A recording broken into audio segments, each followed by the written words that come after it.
हाँ, तो ये चैप्टर है कंट्रोल एंड कोऑर्डिनेशन।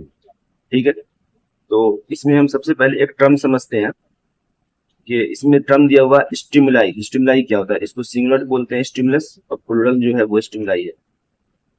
तो the changes in the environment to which the organism respond and react are called stimuli. मतलब ये हुआ कि इन्वायरमेंट के अंदर अगर कोई चेंज हो रहा है और उसकी वजह से कोई ऑर्गेनिज्म, इंसान हो या जानवर हो, कोई भी ऑर्गेनिज्म हो, वो रिएक्ट कर रहा है यानी कि रेस्पॉन्ड कर रहा है, तो जिसकी वजह से कर रहा है उसको हम स्टिमुलाई बोलते हैं। जैसे सपोज अगर इन्वायरमेंट के अंदर बहुत ज्यादा गर्मी है, ठीक है, तो उस गर्मी की वजह से क्या होता है कि इंसान के अंदर क्या होता है, पसीना आना शुरू हो जाता है उसके रेस्पॉन्स में। यानी उस गर्मी की वजह से बॉडी क्या करता है, उसके रेस्पॉन्स में क्या करता है, स्वेटिंग शुरू हो जाता है, पसीना आना शुरू हो जाता है। तो वो गर्मी जो हो गया वो क्या हो गया हमारे लिए, वो एक स्टिमुलस का काम कर रहा है, तो वो एक स्टिमुलाई हो गया। तो इसी तरह कोई भी चेंजेस यानी कि इन्वायरमेंट के अंदर कोई भी चेंजेस जिसकी वजह से हमारा बॉडी रेस्पॉन्ड कर रहा हो, तो उसको हम क्या बोलते हैं, स्टिमुलाई बोलते हैं।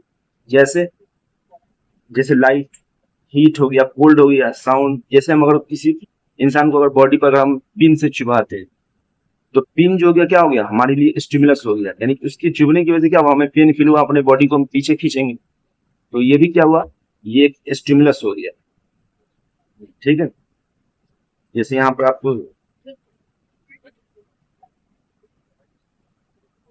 यहाँ पर जैसे आपको दिया हुआ है, जैसे एक पेंसिल है, इस पेंसिल से इस प्लांट को जैसे हम टच करते हैं, तो फौरन क्या करता है, इस प्लांट जो है फोल्ड कर लेता है अपने लीव्स की। तो इस प्लांट के लिए पेंसिल क्या हो गया, ये पेंसिल स्टिमुलस का काम कर रहा है, क्योंकि इसकी वजह से क्या हो रहा है, इसके इसके अंदर क्या रेस्पॉन्स जनरेट हो रहा है, क्या रेस्पॉन्स कर रहा है, ये क्या रिएक्ट कर रहा है, ये फोल्ड कर ले, अपने लिप्स को फोल्ड कर ले रहा है। तो ये भी एक स्टिमुलाई का काम कर रहा है, ये स्टिमुलस हो गया, और उसके रेस्पॉन्स में क्या कर रहा है, ये रेस्पॉन्ड कर रहा है। ठीक है, तो इसको हम बोलते हैं स्टिमुलस बोलते हैं।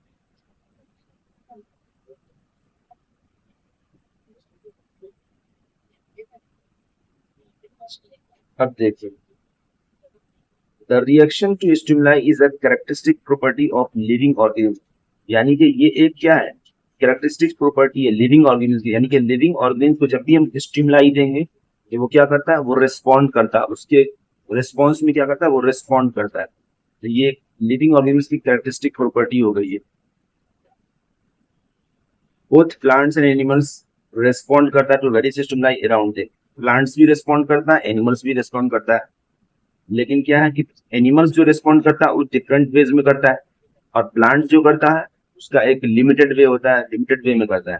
ऐसा क्यों होता है? तो ऐसा इसलिए होता है क्योंकि एनिमल्स के अंदर क्या होता है, एंडोक्राइन सिस्टम भी होता है और नर्वस सिस्टम भी होता है, और प्लांट्स के अंदर क्या होता है, सिर्फ यानी कि सिर्फ हार्मोन्स रिलीज होता है उसके अंदर, बस। अच्छा, आप ये समझे, देखिए कोऑर्डिनेशन का यहाँ पर डेफिनेशन दिया हुआ है, the working together of the various organs of an organism in a systematic manner so as to produce a proper response। तो देखिए कोऑर्डिनेशन होता क्या है, जैसे बहुत सारे ऑर्गन जब एक साथ एक सिस्टमेटिक वे में काम करते हैं, तो किसी भी रेस्पॉन्स, यानी कि वो जो जब बॉडी के अंदर कोई स्टिमुलस मिला, उसके जैसे आपको जैसे बॉडी में अगर पिन चुभाते हैं, तो पिन चुभने के बाद क्या होता है, आपका जो सेंसरी न्यूरॉन होता है वो मैसेज लेकर ब्रेन तक जाता है। फिर उसके बाद ब्रेन से मैसेज क्या आता है, मोटर न्यूरॉन जो होता है वो मैसेज लेके आता है, फिर आप हाथ को पीछे खींच दें, तो एक क्या हुआ, बहुत सारे ऑर्गन्स यहाँ पर काम कर रहे हैं, आपके मसल्स काम कर रहे हैं, न्यूरॉन्स काम कर रहा है, ब्रेन काम कर रहा है। तो बहुत सारे ऑर्गन जो है एक साथ काम कर रहे हैं, और किसी स्टिमुलस के रेस्पॉन्स में, जैसे स्टिमुलस यहाँ पर क्या पिन स्टिमुलस हुआ, तो उसके रिस्पॉन्स में बहुत सारे ऑर्गन्स एक साथ काम करके एक सिस्टमेटिक वे में काम कर रहे थे। इसी को हम क्या बोलते हैं, इसी को हम कोऑर्डिनेशन बोलते हैं। यानी हर चीज एक दूसरे से क्या कोऑर्डिनेटेड, इसी को हम कोऑर्डिनेशन बोलते हैं। चैप्टर आपका था ना, कंट्रोल एंड कोऑर्डिनेशन, तो इसका मतलब ये। अब कंट्रोल एंड कोऑर्डिनेशन प्लांट्स के अंदर जो होता है वो थोड़ा अलग तरीके से होता है। Plants do not have nervous system. Plants के अंदर नर्वस सिस्टम नहीं होता है, जैसे like eyes, ear, nose, animals में ये सब चीजें होती हैं, बट स्टिल सेंसिंग। लेकिन प्लांट्स फिर भी क्या करता है, चीजों को सेंस कर लेता है। तो वो कैसे करता है, वो करता है, प्लांट के अंदर जो होता है वो हॉर्मोन्स होता है, उस हॉर्मोन्स की वजह से क्या होता है, वो इन चीजों को सेंस कर लेता है। Plants have no nervous system, so plants use only hormones for coordination. Coordination के लिए सिर्फ प्लांट्स क्या यूज करता है, सिर्फ हार्मोन का यूज करता है। जैसे उसको डिफरेंट स्टिमुलाई जो मिलता है जैसे लाइट, ग्रेविटी, केमिकल, इसके रिस्पॉन्स में वो अपने रिएक्शन देता है। ठीक है, आगे देखते हैं। अच्छा, अब देख लेते हैं जो हार्मोन्स है उसको कौन कौन से हार्मोन्स है प्लांट्स के अंदर। जैसे प्लांट हार्मोन को हम क्या बोलते हैं, फाइटो हार्मोन्स बोलते हैं। फाइटो का मतलब क्या होता है, फाइटो का मतलब प्लांट्स होता है, प्लांट्स हार्मोन्स। तो प्लांट्स हार्मोन्स जो है वो बेसिकली चार तरह के होते हैं, फोर टाइप्स के फाइटो हार्मोन्स है। फर्स्ट जो है वो ऑक्सिन है, दूसरा जिब्रेलिन्स है, तीसरा जो है साइटोकाइनिन्स है, और चौथा जो है एब्सिसिक एसिड है जिसको हम एबीए बोलते हैं। ये चार हार्मोन्स है, इस चार हार्मोन्स की मदद से क्या करता है प्लांट्स, वो अपना कंट्रोल एंड कोऑर्डिनेशन जो होता है वो उसको डील करता है। अब देखिए सबसे पहले आप देखेंगे ऑक्सिन के बारे में देखेंगे, ये ऑक्सिन हार्मोन जो है ये क्या फंक्शन करता है, इसका क्या काम है, क्या रोल है इसका। तो ऑक्सिन जो है ये प्रमोट करता है सेल इनलार्जमेंट, यानी सेल का जो इनलार्जमेंट, सेल जो है उसको साइज को बड़ा करना है। तो ये किसका काम है, ऑक्सिन का काम है। सेल डिफरेंशिएशन, सेल का डिफरेंशिएशन करवाना। सेल डिफरेंशिएशन क्या हुआ, सेल डिफरेंशिएशन का मतलब ये हो गया जैसे बहुत ग्रुप ऑफ सेल जो है, एक ग्रुप ऑफ सेल जिसको हम टिश्यू बोलते हैं, एक परफॉर्म करता है पार्टिकुलर फंक्शन परफॉर्म करता है ना। तो इस तरह से उसके अंदर भी क्या होता है कि एक ग्रुप ऑफ सेल मिलकर पार्टिकुलर फंक्शन परफॉर्म करने लगता है, तो उसी को हम डिफरेंशिएशन कहते हैं। तो ऑक्सिन जो है सेल इनलार्जमेंट भी करवाता है, सेल डिफरेंशिएशन भी करवाता है, और फ्रूट का ग्रोथ करवाता है, जो फल का जो ग्रोथ होता है उसको भी ऑक्सिन ही करवाता है। तो ये तीन फंक्शन है, आप ये तीन ध्यान में रखें। ऐसे तो बहुत और भी फंक्शन होता है, लेकिन मेनली आप तीन याद रखें।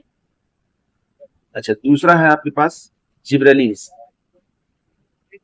तो देखिए जिब्रेलिन्स क्या होता है, ये भी क्या करता है, ये भी सेल का इनलार्जमेंट करवाता है, सेल का डिफरेंशिएशन करवाता है। दो फंक्शन तो इसका सेम हो गया, लेकिन इसकी खास बात यह कि ये तभी करवाता है जब ऑक्सिन की प्रेजेंस में ही करवाता है, यानी कि सेल इनलार्जमेंट और सेल डिफरेंशिएशन जब ऑक्सिन प्रेजेंट होगा तभी ये करवाएगा जिब्रेलिन्स का। इसके अलावा इसका खास एक और इम्पोर्टेंट फंक्शन है, they help in breaking seed dormancy and bud seed dormancy.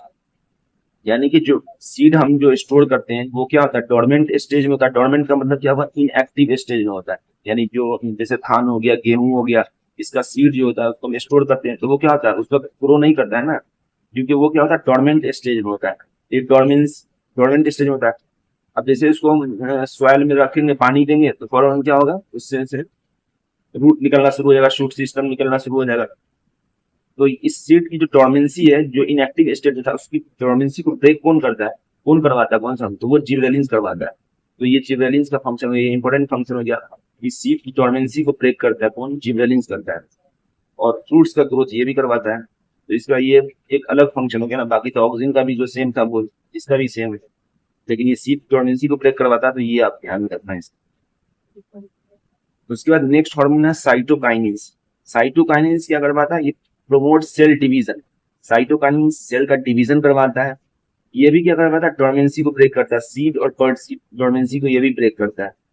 उसके बाद इसका खास इंपॉर्टेंट फंक्शन ये करना, ये डिले एजिंग इन लीव्स, यानी लीव्स जो है, जो लीव्स जल्दी गिर जाता है प्लांट्स से, जो लीव्स जल्दी गिर जाता है एजिंग की वजह से, उसको डिले करता है, यानी कि जल्दी गिरने नहीं देता है। प्लांट से जो लीव्स जो झड़ने लगते हैं ना, जो लीव्स फॉल करते हैं, उसको जल्दी नहीं होने देता है, उसको डिले करता है, उसको मतलब और टाइम बाद वो गिरता है। तो डिले कौन करवाता है, ये साइटोकाइनिन्स करवाता है। और इसका फंक्शन क्या है, promote the opening of stomata. ये भी आप रखो, लीव्स से दो फंक्शन याद रखना जो लीव्स से रिलेटेड है।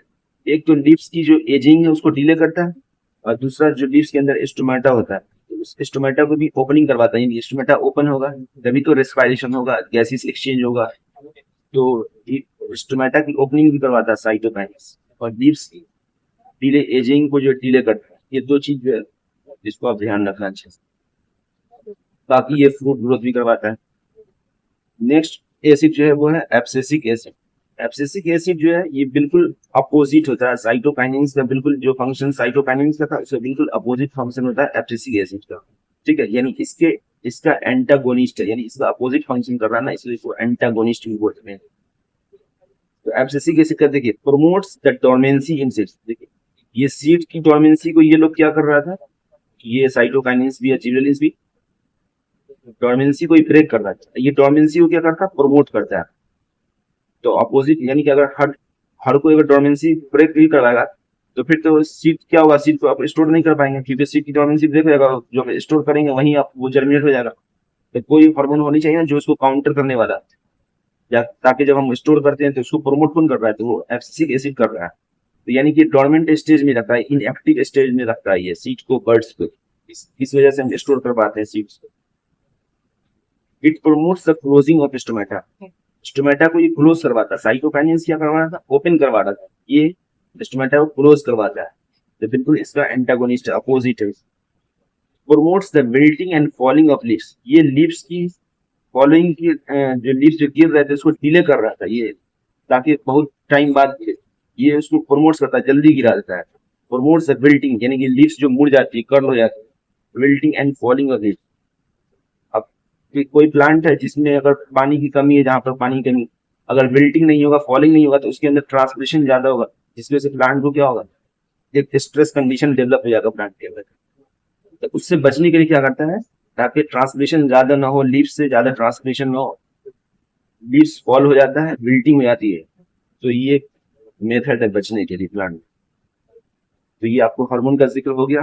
अब हम आगे जिक्र करेंगे, नेक्स्ट लेक्चर में हम जिक्र करेंगे जो प्लांट्स मूवमेंट्स होता है, जो बहुत सारे इस तरह फोटोट्रोपिज्म, जियोट्रोपिज्म, ये सब जो है इसको नेक्स्ट लेक्चर में डिस्कस करेंगे।